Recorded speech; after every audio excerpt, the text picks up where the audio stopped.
പിന്മാറ്റത്തിന് പിന്നിലെന്ത് എന്നാണ് super prime time ആദ്യം ചർച്ച ചെയ്യുന്നത്. ശ്രീ ജോസഫ് വാഴക്കൻ, എന്തുകൊണ്ടാകാം ജേക്കബ് തോമസിന്റെ ഭാഗത്ത് നിന്ന് ഇങ്ങനെ ഒരു നീക്കമുണ്ടായത്? ഞാൻ അങ്ങയോട് തന്നെ ഈ ചോദ്യം ആദ്യം ഉന്നയിക്കുന്നത്, കഴിഞ്ഞ ദിവസം നാം ഇതേ വിഷയം ചർച്ച ചെയ്തപ്പോൾ അന്ന് ഒരു സൂചനയും ഉണ്ടായിരുന്നില്ല ജേക്കബ് തോമസ് ഇങ്ങനെ ഒരു നീക്കം നടത്തുമെന്ന്. പക്ഷേ അന്ന് തന്നെ അങ്ങ് പറയുകയുണ്ടായി, അടുത്ത ദിവസം ഇത് ഒഴിഞ്ഞു പോകാൻ സന്നദ്ധത പ്രകടിപ്പിച്ച് ജേക്കബ് തോമസ് മുന്നോട്ട് വരുമെന്ന്. അതാണിപ്പോൾ സംഭവിച്ചിരിക്കുന്നത്. എന്തുകൊണ്ട് അന്ന് അങ്ങനെ തോന്നി? ജേക്കബ് തോമസ് തന്നെ ഇന്ന് പറഞ്ഞിട്ടുണ്ടല്ലോ, ഇന്നലത്തെ സത്യം ഇന്ന് സത്യമാകണമെന്നില്ല. എന്നുവെച്ചാൽ ഇന്നലെ അദ്ദേഹം സത്യമാണെന്ന് വിചാരിച്ചത് ഇന്ന് അദ്ദേഹത്തിന് അതൊരു മിഥ്യയായിട്ട് കാണുന്നു എന്നാണല്ലോ പറഞ്ഞതിൻ്റെ അർത്ഥം. കാരണം ഇന്നലെ അദ്ദേഹം വിചാരിച്ചിരുന്ന ഒരു പിന്തുണ ഇന്ന് അദ്ദേഹത്തിന് ഈ സർക്കാരിൽ നിന്ന് കിട്ടുന്നില്ല എന്ന് ബോധ്യപ്പെട്ടപ്പോൾ പിന്നെ ആ സ്ഥാനത്തിരിക്കാൻ കഴിയില്ല എന്നുള്ള, സ്ഥാനത്തിരുന്നിട്ട് കാര്യമില്ല എന്നുള്ള ഒരു നിഗമനത്തിലേക്ക് എത്തി എന്നാണ് ഞാൻ മനസ്സിലാക്കുന്നത്. അന്ന് ശ്രീ ഇ പി ജയരാജൻ രാജിവെക്കുന്നതിന് മുമ്പ് രാവിലെ അദ്ദേഹം അന്ന് പോയി മുഖ്യമന്ത്രിയെ കണ്ടൊരു സംഭവമുണ്ട്. ആ സംഭവത്തിന് മുമ്പ് അതുമായി ബന്ധപ്പെട്ട് ഞാൻ മനസ്സിലാക്കിയിട്ടുള്ളത്, അന്ന് മുഖ്യമന്ത്രി ഒരു വിജിലൻസ് കേസിലേക്ക് ശ്രീ ഇ പി ജയരാജനെ തള്ളിവിടണമെന്ന് ആഗ്രഹിച്ചിട്ടില്ല. പാർട്ടിയും ജനങ്ങളും അതിഭയങ്കരമായി ആഗ്രഹിക്കുന്നതുകൊണ്ട് രാജിവെച്ച് അദ്ദേഹത്തെ തൽക്കാലത്തേക്കൊന്ന് ഒഴിവാക്കി പിന്നെ രക്ഷപ്പെടുത്താമെന്നുള്ളൊരു ധാരണയിലാണ് ഇരുന്നത്. പക്ഷേ പ്രതിപക്ഷ നേതാവ് വളരെ കൃത്യമായി എഴുതി കൊടുത്തു. സെക്ഷൻ വരെ എഴുതി അത് എങ്ങനെയാണ് അഴിമതി എന്നതിനെ സംബന്ധിച്ച് കൃത്യമായൊരു നിർവചനം കൂടി കൊടുത്തപ്പോൾ അതിനകത്തുനിന്ന് രണ്ട് നീതി മറ്റുള്ള പല മുൻ മന്ത്രിമാരുടെയും കാര്യത്തിൽ എടുത്തിട്ടുള്ള ഒരു നിലപാടിൽ നിന്ന് വ്യത്യസ്തമായൊരു നിലപാടെടുക്കാൻ കഴിയാതെ വന്നു. അവിടെ വെച്ച് അത് കഴിയാതെ വന്നപ്പോൾ തന്നെ അവിടെ മുഖ്യമന്ത്രിയുമായ അഭിപ്രായ വ്യത്യാസങ്ങൾ വന്നു. മാത്രമല്ല, ഈ അന്വേഷണങ്ങൾ, അന്നത്തെ ഈ മുഴുവൻ കാര്യങ്ങൾ ആ കഴിഞ്ഞ ഗവൺമെൻറ്, ഈ ഗവൺമെൻറ്റിൻ്റെ കാലത്തെ ഈ ഇൻഡസ്ട്രിയൽസ് ഡിപ്പാർട്ട്മെൻറ്റിൽ വ്യവസായ വകുപ്പിൽ നടന്നിട്ടുള്ള മുഴുവൻ നിയമനങ്ങളെക്കുറിച്ചും ഒരു അന്വേഷണം എന്ന് പറയുമ്പോഴേക്കും ഒരു പക്ഷേ മുഖ്യമന്ത്രി വരെ അത് എത്തി നിൽക്കാൻ സാധ്യതയുണ്ട്. മാത്രമല്ല, അന്വേഷണം മുന്നോട്ട് പോകുമ്പോൾ ഇവിടെ ആരും നോക്കി നിൽക്കില്ലല്ലോ. കോടതികളുടെ ഇടപെടലുകൾ വരും, പ്രതിപക്ഷത്തിന് ഇടപെടലുകൾ വരും, ജനങ്ങളുടെ ഇടപെടലുകൾ വരും. പലതരത്തിൽ ഇത് വലിയ പ്രതിസന്ധിയിലേക്ക് പോകുമെന്ന് ബോധ്യപ്പെട്ടപ്പോഴാണ് പിറ്റേന്ന് വളരെ തന്ത്രപരമായി അദ്ദേഹത്തിനെതിരായിട്ടുള്ള ഈ ഒരു പഴയ റിപ്പോർട്ട് എടുത്ത് പുറത്തുവിട്ടത്. അവിടെ മുതൽ അപ്പോൾ തന്നെ അത് മനസ്സിലായിട്ടുള്ളതാണ്, അദ്ദേഹത്തിന് പിന്തുണ, സർക്കാരിൻ്റെ പിന്തുണയില്ല. സർക്കാരിൻ്റെ പിന്തുണയോടുകൂടി തന്നെയാണ് IAS ലോബിയിൽപ്പെട്ട ആളുകൾ, ശ്രീ KM എബ്രഹാം അതുപോലെ ബന്ധപ്പെട്ട ആളുകൾ ഈ റിപ്പോർട്ട് പുറത്തുവിട്ടത് എന്ന് അദ്ദേഹത്തിന് ബോധ്യപ്പെട്ടു. ആ ബോധ്യപ്പെട്ട സാഹചര്യത്തിൽ ഇനി ഈ ഗവൺമെൻറ്റിൽ തുറന്നിട്ട് ഗവൺമെൻറ്റിൻ്റെ ഈ അഴിമതി അന്വേഷണവുമായി മുന്നോട്ട് പോകാനാവില്ല എന്ന് ബോധ്യപ്പെട്ടു. ഇതാണ് സംഭവിച്ചത്. ഇതെനിക്ക് അതിൻ്റേതായ സൂചനകൾ എനിക്ക് മനസ്സിലായതുകൊണ്ടാണ് ഞാൻ ബോധ്യത്തിൻ്റെ അടിസ്ഥാനത്തിൽ തന്നെയാണ് അന്ന് പറഞ്ഞത്. അത് അതേപടി തന്നെ സംഭവിച്ചു.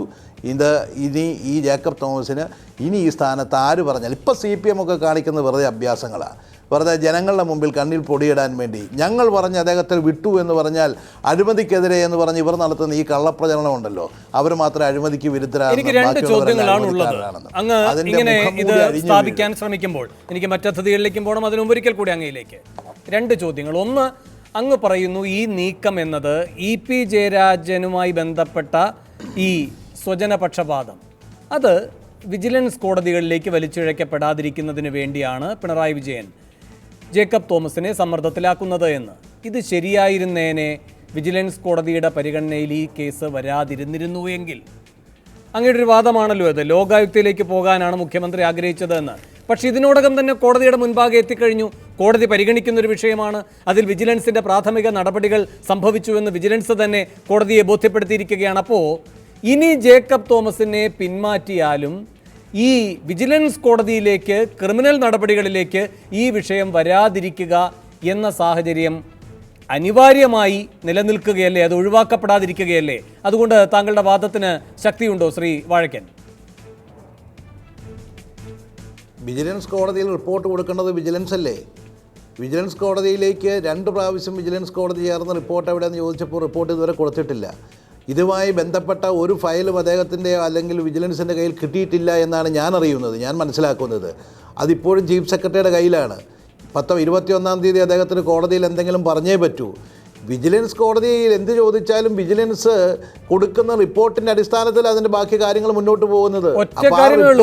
ശ്രീ ജേക്കബ് തോമസ് വിജിലൻസ് കോടതിയെ ബോധ്യപ്പെടുത്തിയാൽ മതി, രേഖകൾ കിട്ടിയിട്ടില്ല, സർക്കാർ വിട്ടു തന്നിട്ടില്ല എന്ന് കൊടുക്കാൻ കോടതി പറയും.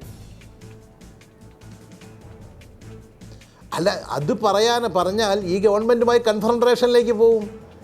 അതല്ലേ പറഞ്ഞത്, ഇന്നലെ സത്യം എന്ന് ഞാൻ വിചാരിച്ചത് ഇന്ന് സത്യമല്ല എന്ന്. പക്ഷേ ഇവിടെ കുറഞ്ഞപക്ഷം രാഷ്ട്രീയമായി ഇതുവരെയെങ്കിലും പിന്തുണയ്ക്കുന്ന ഒരു സർക്കാരാണല്ലോ പിണറായി വിജയന്റേത്. കഴിഞ്ഞ ഗവൺമെന്റ് കാലത്ത് അങ്ങനെ ആയിരുന്നില്ലല്ലോ. ഇന്ന് ഡയറക്ടറാണല്ലോ. അന്ന് ഡയറക്ടർ പോലും അല്ലാതിരിക്കുമ്പോൾ നിങ്ങളുമായി ഒരു കൺഫ്രണ്ടേഷന് പോകാൻ ധൈര്യമുണ്ടായിരുന്ന വ്യക്തിയാണ് അദ്ദേഹം. അല്ല, ഒരുപക്ഷെ പിണറായി വിജയൻ ഡയറക്ടർ ആക്കിയത് കൊണ്ടും അദ്ദേഹത്തിൽ വിശ്വാസം അർപ്പിക്കുകയും അദ്ദേഹത്തിൻ്റെ പേര് വെച്ചുകൊണ്ട് കഴിഞ്ഞ 2-3 മാസമായി പൊളിറ്റിക്കൽ മാർക്കറ്റിംഗ് നടത്തിക്കൊണ്ടിരുന്നതാണ്. അദ്ദേഹത്തെ പെട്ടെന്ന് വിഷമിപ്പിക്കേണ്ടെന്ന് ഒരുപക്ഷെ വിചാരിച്ചിട്ടുണ്ടാകും. ശരി, അങ്ങനെയെങ്കിൽ രണ്ടാമത്തെ കാര്യം, ഇപ്പോൾ ഈ പറയുന്ന KM എബ്രഹാമും IAS ലോബിയും എല്ലാം ചേർന്നാണ് ധനകാര്യ വകുപ്പിൽ പൊടിപിടിച്ച് കിടന്ന, അധികകാലമായില്ല എങ്കിൽ പോലും ആലങ്കാരികമായി പറയാം, അടുത്തെങ്ങും വരാതെ പൊടി പിടിച്ച് കിടക്കാൻ വേണ്ടിയിട്ടിരുന്ന ഈ ഫയലുകളെല്ലാം ഇപ്പോൾ പുറത്തു വരുന്നത് എന്ന് വെച്ചാൽ അതൊന്നും ഗൗരവതരമല്ല എന്നൊരു അഭിപ്രായം അങ്ങേക്കുണ്ടോ? എനിക്ക് അഭിപ്രായമില്ല. ഞാനതിൻ്റെ ഡീറ്റെയിൽസ് എനിക്കറിയില്ല. അത് ഏതൊക്കെ അഴിമതിയാണ് അതിൻ്റെ അകത്ത് ബന്ധപ്പെട്ടിട്ടുള്ളതെന്ന് എനിക്കറിയില്ല. പക്ഷേ അത് പുറത്തേക്ക് വന്നിട്ടുള്ളത് ഒരു പരിധിവരെയും ഗവൺമെൻറ്റിൻ്റെ കൂടി അറിവോടുകൂടിയാണ് എന്ന് ജേക്കബ് തോമസ് വിശ്വസിക്കുന്നുണ്ട് എന്നാണ് ഞാൻ വിശ്വസിക്കുന്നത്. അതുകൊണ്ടാണ് കൃത്യസമയത്ത് ഇത് പുറത്തേക്ക് വിടുന്നത്. ജേക്കബ് തോമസിനെ സമ്മർദ്ദത്തിലാക്കാനാണ്. ജേക്കബ് തോമസിനെ സമ്മർദ്ദത്തിലാക്കി വരുതിക്കാക്കാൻ വേണ്ടി നടത്തിയ ഒരു ശ്രമമാണ്. അങ്ങനെ അദ്ദേഹത്തിന് മുന്നോട്ട് പോയാൽ ഇതുവരെ ഉണ്ടാക്കിയ മുഴുവൻ ഇമേജും തീരും. കാരണം കെ ബാബുവിൻ്റെ ഒക്കെ കാര്യത്തിൽ അദ്ദേഹം മുൻവിധിയോടുകൂടി തന്നെയാണ് മുന്നോട്ട് പോയിട്ടുള്ളത്. അങ്ങനെയെങ്കിലും ഒരു കാര്യം ചോദിച്ചോളട്ടെ ശ്രീ വാഴക്കൻ, നമുക്ക് അതിലേക്ക് വരാം. അങ്ങനെയെങ്കിലും ഒരു കാര്യം ചോദിച്ചോട്ടെ ശ്രീ വാഴക്കൻ, ഈ ബലാബലത്തിൽ ജേക്കബ് തോമസ് ജയിച്ചില്ലേ? കൗശലപൂർവ്വം ജയിച്ചു എന്ന് പറഞ്ഞുകൂടെ? കാരണം ഈ ധനകാര്യ വകുപ്പിലെ ഒരു വിഭാഗം ഈ കാര്യങ്ങൾ പുറത്തുവിടുന്നു. സർക്കാർ സമ്മർദ്ദപ്പെടുത്തിയതിൻ്റെ ഭാഗമാണോ അല്ലയോ എന്നത് അവിടെ നിൽക്കട്ടെ. ഇത് പുറത്തു വരുന്നു, അതിൻ്റെ ഭാഗമായി ജേക്കബ് തോമസ് സമ്മർദ്ദത്തിലാകുന്നു. ഇപ്പോൾ മുഖ്യമന്ത്രിയായാലും ഇന്ന് മന്ത്രിസഭാ യോഗം ചേർന്നു. ഇതിൽ അടിയന്തര പ്രാധാന്യത്തോടൊരു തീരുമാനമെടുത്തില്ല. രാഷ്ട്രീയമായ തീരുമാനം വന്നു കഴിഞ്ഞു. CPM-ന്റെ ജേക്കബ് തോമസ് പോകണ്ട എന്നാണ്. VS അച്യുതാനന്ദൻ പറയുന്നു ഇപ്പോൾ ഉയർത്തിക്കാട്ടപ്പെടുന്ന ഈ ആക്ഷേപങ്ങളെല്ലാം അസംബന്ധമാണ് എന്ന്. അപ്പോൾ 100 മാറ്റോടുകൂടി തിളങ്ങി നിൽക്കുകയാണ് ജേക്കബ് തോമസ്. എന്ന് വെച്ചാൽ ഇനി വരും ദിവസങ്ങളിലും അങ്ങേക്കറിയുന്നത് പോലെ അങ്ങേക്ക് പിണറായി വിജയനും ജേക്കബ് തോമസുമായുള്ള മുഖാമുഖത്തിൽ എന്തൊക്കെ നടന്നു എന്നറിയാമെങ്കിൽ ഞാൻ ഈ പറയാൻ വരുന്ന കാര്യവും അറിയാം. അടുത്ത ദിവസങ്ങളിൽ കൂടുതൽ വിവരങ്ങൾ പുറത്തു വരാൻ പോവുകയല്ലേ? അത് ധനകാര്യ വകുപ്പുമായി ബന്ധപ്പെട്ട ഫയലുകളല്ലല്ലോ, ജേക്കബ് തോമസുമായി ബന്ധപ്പെട്ട കൂടുതൽ വിവരങ്ങൾ വരാൻ പോവുകയല്ലേ? അപ്പോൾ അതൊക്കെ നിഷ്പ്രഭമാക്കുന്ന തരത്തിലുള്ള മാൻഡേറ്റ് കിട്ടിയില്ലേ ശ്രീ ജേക്കബ് തോമസിന്? ഒരു മാൻഡേറ്റും കിട്ടിയിട്ടില്ല. CPM ജനങ്ങളുടെ മുമ്പിൽ അപഹാസ്യമാകാതിരിക്കാൻ വേണ്ടി നടത്തുന്ന ചില നമ്പറുകളാണ് മാത്രമാണിപ്പോൾ. ഇന്ന് അതിനെക്കുറിച്ച് മന്ത്രിസഭാ യോഗത്തിൽ പോലും ചർച്ച ചെയ്തിട്ടില്ല എന്ന് പറഞ്ഞാൽ ഇത് ശ്രീ ജേക്കബ് തോമസിനെ വരുതിക്ക് കൊണ്ടുവരാൻ കഴിയുമോ എന്നുള്ള ഒരു ശ്രമം കൂടിയാണ് ഇപ്പോഴും നടക്കുന്നത്. ജേക്കബ് തോമസും തിരിച്ചു കളിച്ചുകൊണ്ടിരിക്കുകയാണ്. ഇപ്പോൾ നടന്നുകൊണ്ടിരിക്കുന്ന കാര്യം ഇതാണ്. പക്ഷേ ജേക്കബ് തോമസിന് ഞാനൊരു കാര്യം പറയാം, ഗവൺമെന്റിന് ജേക്കബ് തോമസിന് വിശ്വാസമില്ല. ജേക്കബ് തോമസ് ഇന്ന് ഓഫീസിലെത്തി, പക്ഷെ മാൻഡേറ്റ് വന്നില്ലേ? ഞാനതാണ് ചോദിക്കുന്നത്. ഇന്നിപ്പോൾ അങ്ങേ പറയുന്നത് പോലെ മന്ത്രിസഭയിലും ഇത് ചർച്ച ചെയ്യാതെ ജേക്കബ് തോമസിനെ വരുതിയിലാക്കാനാണ് ശ്രമിക്കുന്നതെങ്കിൽ CPM പോലൊരു പാർട്ടി അതിൻ്റെ രാഷ്ട്രീയ നിലപാട് പ്രഖ്യാപിക്കില്ല. ജേക്കബ് തോമസിൻ്റെ മനസ്സ് AKG സെൻട്രലിൽ നിന്ന് അറിഞ്ഞോ? അവൈലബിൾ സെക്രട്ടേറിയറ്റ് ജേക്കബ് തോമസിനോട് ആശയവിനിമയം നടത്തിയോ? എന്നിട്ടാണോ ഇങ്ങനെ ഒരു മറുപടി പറഞ്ഞത്? അങ്ങനെയെങ്കിൽ പിന്നെ ഗവൺമെന്റിന് മുഖ്യമന്ത്രിക്ക് പറയാൻ പാടില്ലായിരുന്നോ ഞാനിത് തള്ളിക്കളഞ്ഞിരിക്കുന്നു?